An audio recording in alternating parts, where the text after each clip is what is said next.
Good morning, students. This is Mrs. Wickett, and I am reading Chapter 1 into the primitive of Call of the Wild. While we're reading today, I want you to think about what was Buck's life before he was sent to the Yukon, and why did people want to steal dogs back then? What big event was happening in the world that would cause them to want to steal them? Also, you'll hear the word veranda, and that means a wraparound porch around a house, kind of like a Victorian house. The chapter begins with an epigraph. It looks like a little poem right at the beginning, and here it is. Old longings, nomadic leap, chafing at custom's chain, again from its brumal sleep, wakens the Farron strain. This one's kind of hard to puzzle out, but it gives us a big hint about what the book will be about. Look at the first part. Old longings, nomadic leap. Nomadic means wandering or a restlessness. You know about nomads as people who move from place to place. But this is a longing that just wants to be on the move. Chafing at customs chain. Chafing is scraping against and making sore, kind of like if you wear wet shorts after you've been in the lake water and you run around and it makes a sore spot wherever those shorts rub your legs while they're drying. This is chafing against a chain, which would make your neck sore if you were a dog. Customs chain. Custom would be what's expected or your traditions or your laws. So we've got these longings to move and to break free of the laws. Again, from its brumal sleep. Brumal means wintry, as in hibernation. So these longings have been in hibernation for a long time. They've been wanting to get out, but they haven't been able to get out. Wakens the Farron strain. Farron means wild, as in not tame and ready to fight. You might have heard of a feral cat. Farron comes from the same thing. It means wild. So let's put it all together. And what does it mean? Old longings, nomadic leap, chafing against custom's chain. Again, from its brumal sleep, wakens the Farron strain. The longings were within someone all the time, trying to get out, to break free of the law of civilization. Because deep inside, hibernating, is the desire to be wild and to call out with the howl, the wolf's howl, which is the call of the wild. Now we're ready. Buck did not read the newspapers, or he would have known that trouble was brewing, not alone for himself, but for every Tidewater dog, strong of muscle and with warm, long hair from Puget Sound to San Diego. Because men, groping in the Arctic darkness, had found a yellow metal, and because the steamship and transportation companies were booming the find, thousands of men were rushing into the Northland. These men wanted dogs, and the dogs they wanted were heavy dogs, with strong muscles by which to toil and furry coats to protect them from the frost. Buck lived in a big house in the sun-kissed Santa Clara Valley. Judge Miller's place, it was called. It stood back from the road, half hidden among the trees, through which glimpses could be caught of the wide, cool veranda that ran around its four sides. The house was approached by graveled driveways, which wound about through wide-spreading lawns and under the interlacing boughs of tall poplars. At the rear, things were on even a more spacious scale than at the front. There were great stables where a dozen grooms and boys held forth, rows of vine-clad servants' cottages, an endless and orderly array of outhouses, long grape arbors, green pastures, orchards, and berry patches. Then there was the pumping plant for the artesian well, and the big cement tank where Judge Miller's boys took their morning plunge and kept cool in the hot afternoon. And over this great domain, Buck ruled. So I'm asking this question of you. Was Buck born to a wealthy home or to a poor home? What do you think? It's a wealthy home. Here he was born, and here he had lived the 4 years of his life. It was true, there were other dogs. There could not be but other dogs in so vast a place, but they did not count. They came and went, resided in the populous kennels, or lived obscurely in the recesses of the house after the fashion of Toots, the Japanese pug, or Jezebel, the Mexican hairless, strange creatures that rarely put nose out of doors or set foot to ground. On the other hand, there were fox terriers, a score of them at least, who yelped fearful promises at Toots and Jezebel, looking out the windows at them, and protected by a legion of house maidens armed with brooms and mops. But Buck was neither house dog nor kennel dog. The whole realm was his. He plunged into the swimming tank or went hunting with the judge's son. He escorted Molly and Alice, the judge's daughters, on long twilight or early morning rambles. On wintry nights, he lay at the judge's feet before the roaring library fire. He carried the judge's grandsons on his back or rolled them in the grass and guarded their footsteps through the wild adventures down to the fountain in the stable yard and even beyond where the paddocks were and the berry patches. Among the terriers, he stalked imperiously, and Toots and Jezebel he utterly ignored, for he was king, king over all the creeping, crawling, flying things of Judge Miller's place, humans included. His father, Elmo, a huge St. Bernard, had been the judge's inseparable companion, and Buck bid fair to follow in the way of his father. He was not so large, he weighed only 140 pounds, for his mother, Shep, had been a Scotch shepherd dog. Nevertheless, 140 pounds, to which was added the dignity that comes of good living and universal respect, enabled him to carry himself in a right royal fashion. All right, so king of all of everything on the judge's place. He holds a high level of esteem from everyone. Notice how big he is, 140 pounds. A lot of you probably don't weigh 140 pounds. In addition, he was um, he was sired by a Saint Bernard. That would be a dog like in the movie Beethoven. And a shepherd dog would be like a German shepherd. So think of that mix. That's a large, heavy dog. During the 4 years since his puppyhood, he had lived the life of a sated aristocrat. He had a fine pride in himself, was ever a trifle egotistical, as country gentlemen sometimes become because of their insular situation, but he had saved himself by not becoming a mere pampered house dog.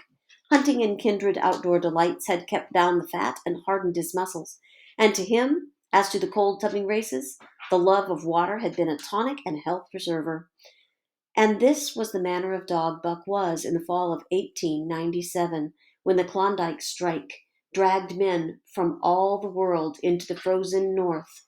But Buck did not read the newspapers, and he did not know that Manuel, one of the gardener's helpers, was an undesirable acquaintance. Okay, they said the Klondike strike. Do we know what this is? That's right, it's the gold rush. And for the gold rush, they needed dogs. Manuel had one besetting sin. He loved to play the Chinese lottery. Also, in his gambling, he had one besetting weakness, faith in a system. And this made his damnation certain, for to play a system requires money, while the wages of a gardener's helper do not lap over the needs of a wife and numerous progeny. In other words, Manuel was not rich enough to support his gambling habit. The judge was at a meeting of the Raisin Growers Association, and the boys were busy organizing an athletic club on the memorable night of Manuel's treachery. No one saw him and Buck go off through the orchard on what Buck imagined was merely a stroll. And with the exception of a solitary man, no one saw them arrive at the little flag station known as College Park. This man talked with Manuel, and money chinked between them. "You might wrap up the goods 'fore you deliver 'em," the stranger said gruffly, and Manuel doubled a piece of stout rope around Buck's neck under the collar. "Twist it, and you'll choke him plenty," said Manuel, and the stranger grunted a ready affirmative. Buck had accepted the rope with quiet dignity. To be sure, it was an unwanted performance, but he had learned to trust in men he knew, and to give them credit for a wisdom that outreached his own. But when the ends of the rope were placed in the stranger's hands, he growled menacingly. He had merely intimated his displeasure, in his pride believing that to intimate was to command. But to his surprise the rope tightened around his neck, shutting off his breath. In quick rage he sprang at the man, who met him halfway, grappled him close by the throat, and with a deft twist threw him over onto his back. Then the rope tightened mercilessly, while Buck struggled in a fury, his tongue lolling out of his mouth and his great chest panting futilely. Never in all his life had he been so vilely treated, and never in all his life had he been so angry. But his strength ebbed, his eyes glazed, and he knew nothing when the train was flagged and the two men threw him into the baggage car. The next he knew, he was dimly aware that his tongue was hurting and that he was being jolted along in some kind of conveyance. The hoarse shriek of a locomotive whistling a crossing told him where he was. He had traveled too often with the judge not to know the sensation of riding in a baggage car.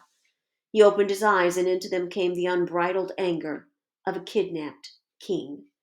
The man sprang for his throat, but Buck was too quick for him. His jaws closed on the hand, nor did they relax till his senses were choked out of him once more. Yep, he has fits, the man said, hiding his mangled hand from the baggage man, who had been attracted by the sounds of the struggle. I'm taking him up to the boss to Frisco. Crack dog doctor there thinks he can cure him. Okay, so what this man said, who's holding Buck on the train, is an outright lie, isn't it? He doesn't have fits. So why would the man be saying this to the baggage man? What is he trying to make the baggage man think? Clearly, he's trying to hide the fact that this is not his dog, because his own dog wouldn't have been in that way. He's stolen this dog. Concerning that night's ride, the man spoke most eloquently for himself in a little shed back of a saloon on the San Francisco waterfront. All I get's 50 for it, he grumbled, and I wouldn't do it over for 1,000 cold cash. His hand was wrapped in a bloody handkerchief, and his right trouser leg was ripped from knee to ankle. How much the other mug get? The saloon keeper demanded. 100, was the reply. Wouldn't take a sou less, so help me. That makes 150, the saloon keeper calculated, and he's worth it or I'm a squarehead. The kidnapper undid the bloody wrappings and looked at his lacerated hand. If I don't get the hydrophobia, it'll be because you was born to hang, laughed the saloon keeper. Here, lend me a hand before you pull your freight, he added. Dazed, suffering intolerable pain from the throat and tongue, with the life half throttled out of him, Buck attempted to face his tormentors. But he was thrown down and choked repeatedly till they succeeded in filing the heavy brass collar from his neck. Then the rope was removed, and he was flung into a cage-like crate. There he lay for the remainder of the weary night, nursing his wrath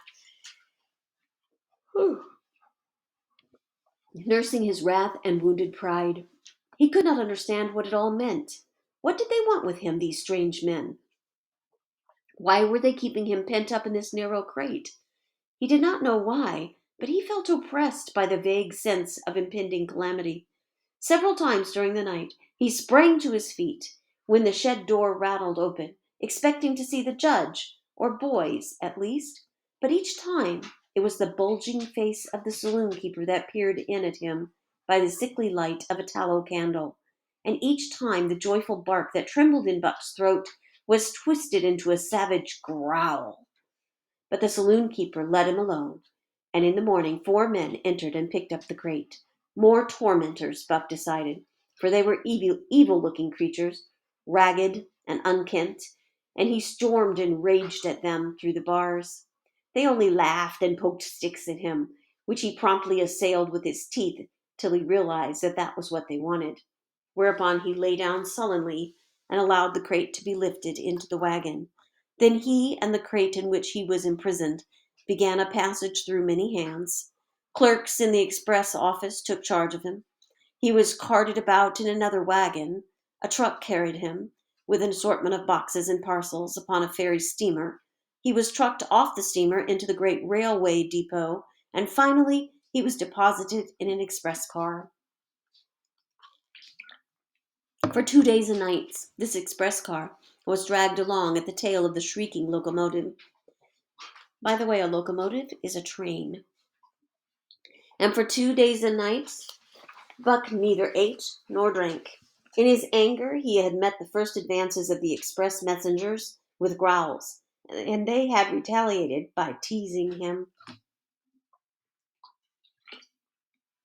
When he flung himself against the bars, quivering and frothing, they laughed at him and taunted him.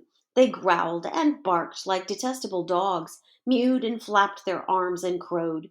It was all very silly, he knew, but therefore the more outrage to his dignity, and his anger waxed and waxed. By the way, waxing means grew. It grew and grew.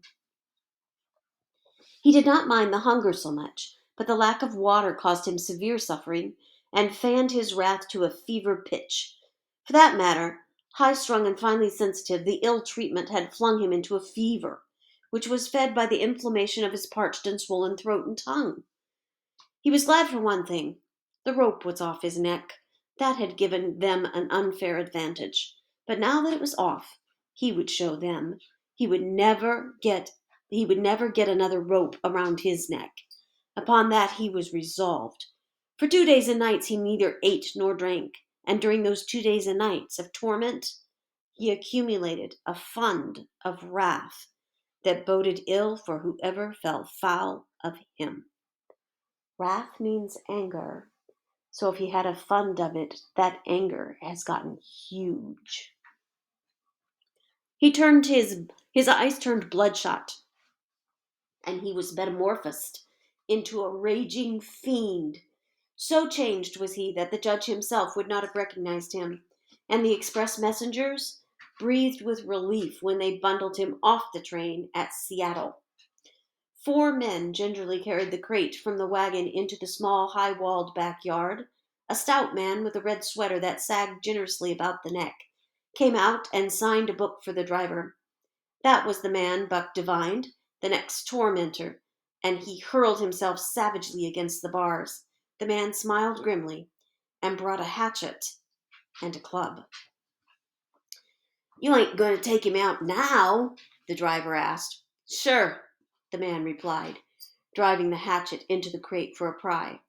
There was an instantaneous scattering of the 4 men who had carried it in, and from a safe perches on top of the wall they prepared to watch the performance.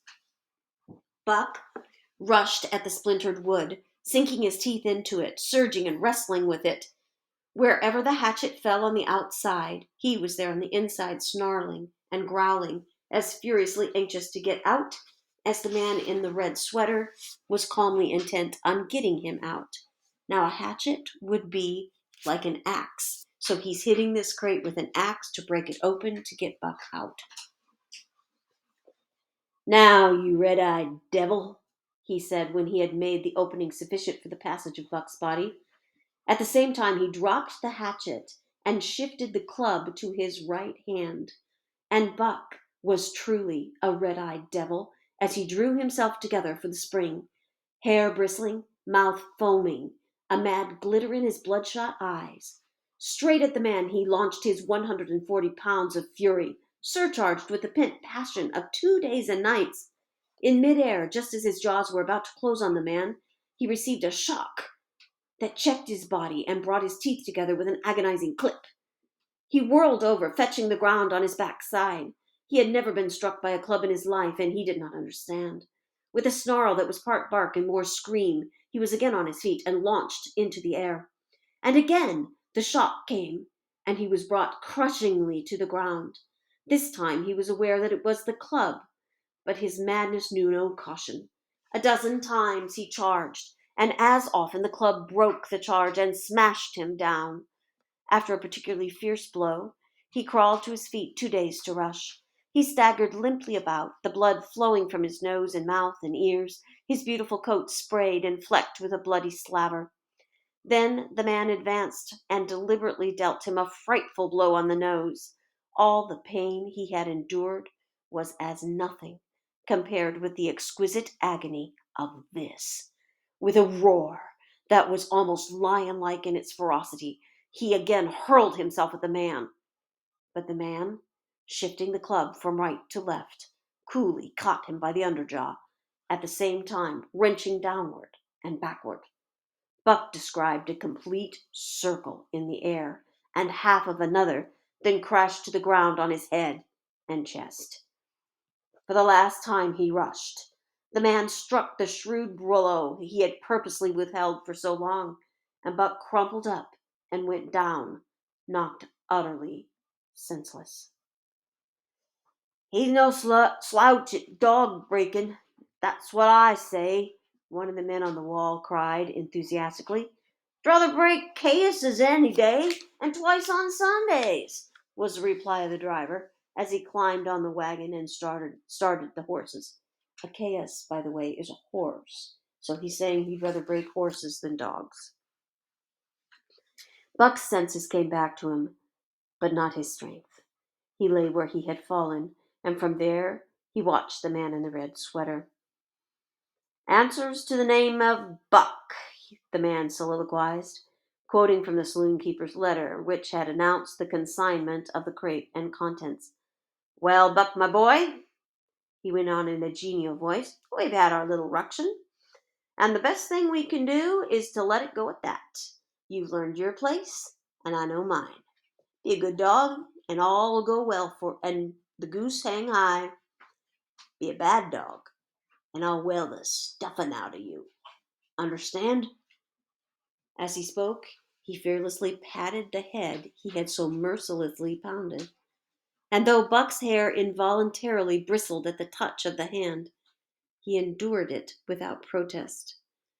When the man brought him water, he drank eagerly, and later bolted a generous meal of raw meat, chunk by chunk, from the man's hand. He was beaten, he knew that, but he was not broken. He saw, once for all, that he stood no chance against a man with a club.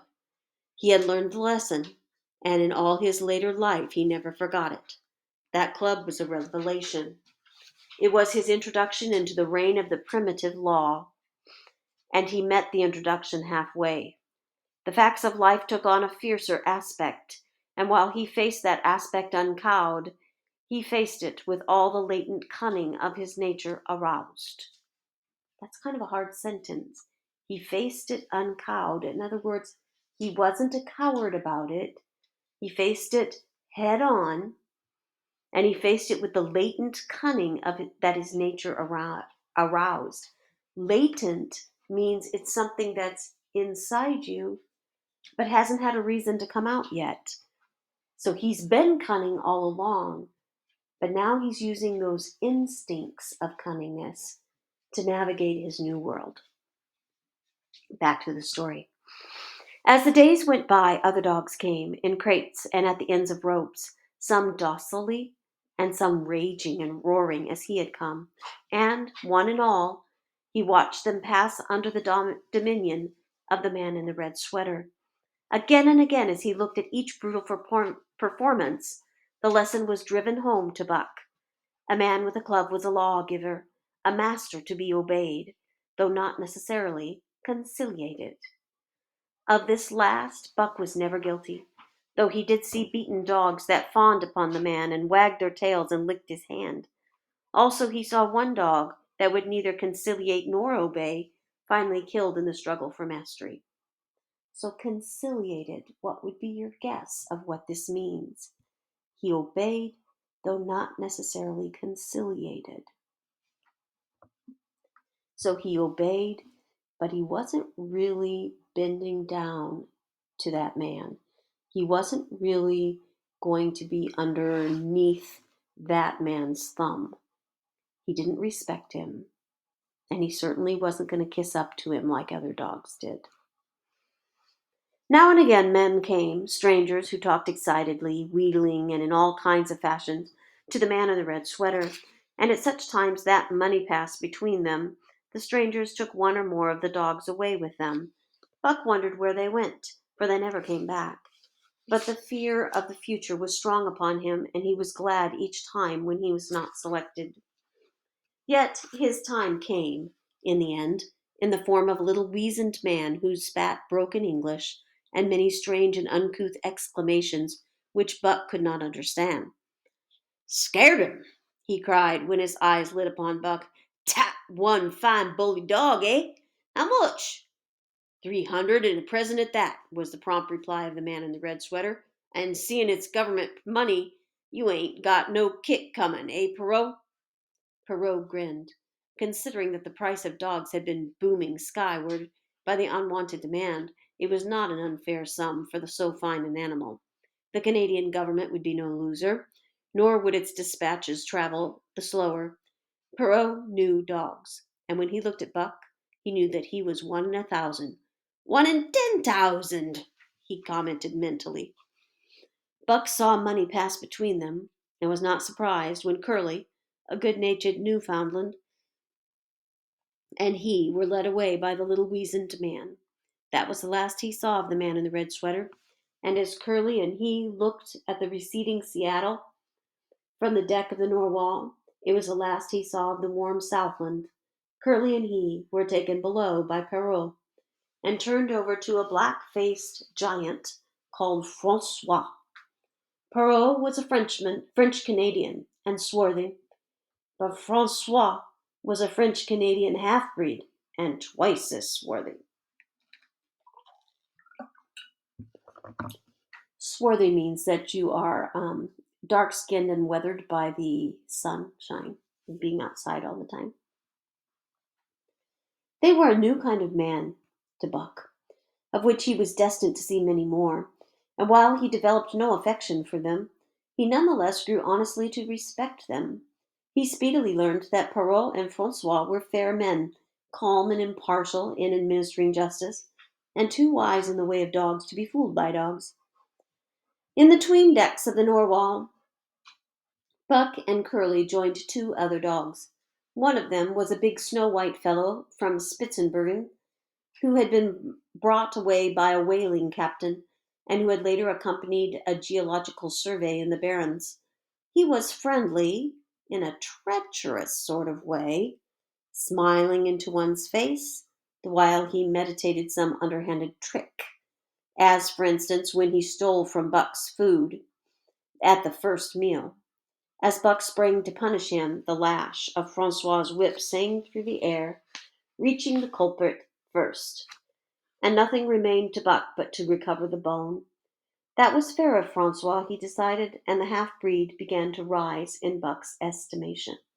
So we've met a few dogs. We have Buck, we have Curly, and now we have Spitz. Spitz is the one who stole Buck's food and then got whipped for it. Curly is a big dog, a Newfoundland. The other dog made no advances, nor received any. Also, he did not attempt to steal from the newcomers. He was a gloomy, morose fellow, and he showed Curly plainly that all he desired was to be left alone, and further, that there would be trouble if he were not left alone. Dave, he was called, and he ate and slept or yawned between times, and took interest in nothing, not even when the Narwhal crossed the Queen Charlotte Sound, and rolled and pitched and bucked like a thing possessed. When Buck and Curly grew excited, half wild with fear, he raised his head as though annoyed, favored them with an incurious glance, yawned, and went back to sleep again. So now we have another dog named Dave. And Dave doesn't seem to care about anything, and he's very, very calm. He wants to be left alone.